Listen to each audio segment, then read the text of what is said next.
A new report from the auto insurance industry warns that cars that have driver assistance systems still require people at the wheel to pay close attention to the roads. The study looked at several makes and models, including Tesla's Autopilot. Kris Van Cleave took a test drive. If I want to start the Autopilot, what do I do?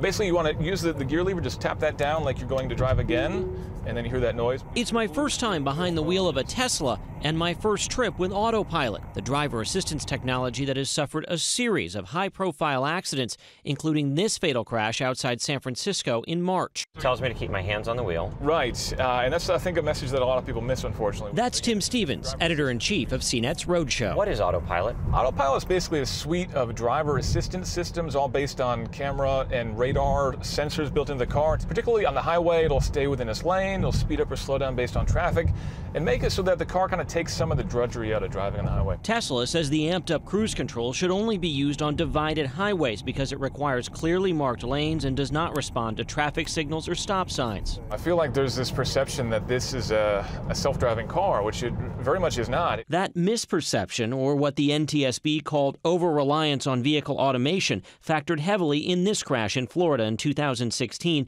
that killed 40-year-old Joshua Brown.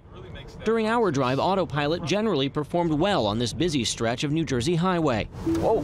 But when two lanes merged together, It nearly drove us into the Subaru there. Not quite a perfect system. The car was not aware that there was another car that was about to steer into us. Jake Fisher is Consumer Reports Director of Auto Testing. It is unclear if there's any safety benefit of these systems, and there very well might be a safety problem with these systems.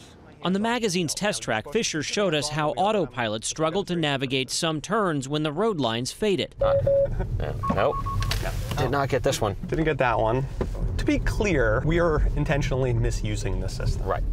But so are drivers every day. He says Autopilot can't monitor where the technology is used or a driver's attention to the road. We're now racing towards the end of the track. Yeah. So, I hit hit the the brakes. brakes because I don't want us to get hurt. Tesla declined our request to talk to us on camera about Autopilot, but says updates to the technology are coming. Tesla stresses that Autopilot was designed for an attentive driver. They say that if you use it properly, it is safe. Kris Van Cleave, CBS News, Washington.